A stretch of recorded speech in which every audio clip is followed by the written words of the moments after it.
Nabi Isa alaihi salam memiliki beberapa mukjizat.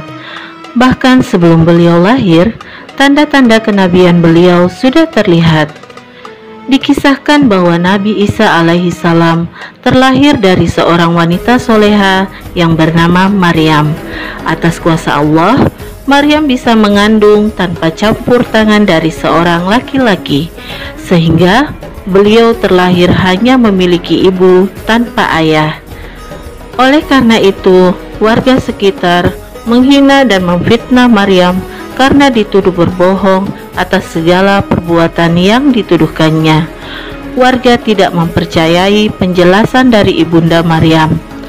Dan atas izin Allah, Maryam diselamatkan melalui bayi Isa yang baru lahir. Bayi Isa dapat berbicara dan menyampaikan bahwa ia adalah hamba Allah yang diutus untuk kelak menjadi nabi.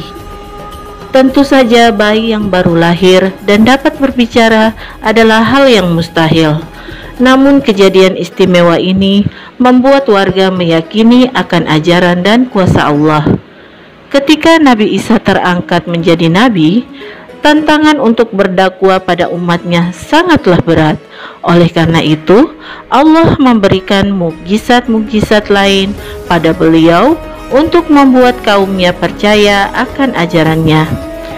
Nah, anak-anak hebat, apakah kalian ingin tahu mukjizat-mukjizat yang lainnya? Yuk kita simak kelanjutan kisahnya. Beberapa mukjizat Nabi Isa disebutkan dalam Al-Quran, Surat Ali Imran ayat 49. Sesungguhnya, aku telah datang kepadamu dengan membawa suatu tanda atau mukjizat dari Tuhanmu, yaitu aku membuat untuk kamu dari tanah sebagai bentuk burung. Kemudian aku meniupnya, maka ia menjadi seekor burung dengan izin Allah. Dan aku menyembuhkan orang yang buta sejak dari lahirnya, dan orang yang berpenyakit sopak. Dan aku menghidupkan orang mati dengan seizin Allah. Dan aku kabarkan kepadamu apa yang kamu makan dan kamu simpan di rumahmu. Wahai kaumku, apakah tidak cukup sebuah bukti ini bagi kalian? Wahai Isa, semua itu adalah sihir yang engkau buat. Tidak semudah itu kami percaya kepadamu. Wahai saudaraku, ketahuilah sesungguhnya Isa ini berusaha menipu kita dengan semua sihirnya. Jadi semua itu adalah sihir? Pantas saja, hebat sekali. Nabi Isa alaihi salam berdakwah kepada kaumnya dengan dibantu oleh Hawariyun. Ketulusan dan keikhlasan mereka dalam membantu dakwah Nabi Isa sangat tinggi. Bahkan Allah Subhanahu wa Ta'ala menurunkan mukjizat kepada Nabi Isa atas permintaan Hawariyun. Wahai para sahabatku, terima kasih atas kesigapan kalian dalam membantu perjuangan dakwahku selama ini. Semoga Allah Subhanahu wa Ta'ala membalas setiap kebaikan kalian menjadi berkali-kali lipat. Wahai Nabiullah, ini merupakan perintah dari Allah Subhanahu wa Ta'ala. Lagi pula, kami merasa tersanjung ikut andil dalam perjuangan dakwahmu. Pada suatu hari dalam perjalanan, salah satu dari pengikut setia Nabi Isa merasa kelaparan. Mereka saling pandang dan tersenyum kecil. Percakapan antara Nabi Isa dan Hawariyun disebutkan dalam Al-Quran, Surat Al-Maidah ayat 112 hingga 114. Wahai Isa putra Maryam, sanggupkah Tuhanmu menurunkan hidangan dari langit kepada kami? Bertakwalah kepada Allah jika betul-betul kamu orang yang beriman. Kami ingin memakan hidangan itu, dan supaya tentram hati kami, dan supaya kami yakin bahwa kamu telah berkata benar kepada kami, dan kami menjadi orang-orang yang menyaksikan hidangan itu.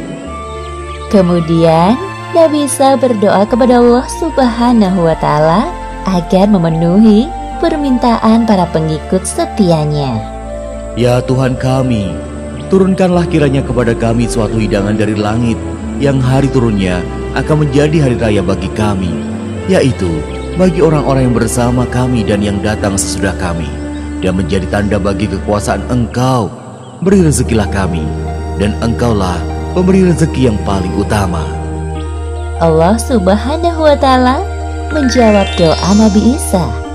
seperti yang disebutkan dalam Al-Quran, Surat Al-Maidah ayat 115. Allah berfirman, "Sesungguhnya Aku akan menurunkan hidangan itu kepadamu.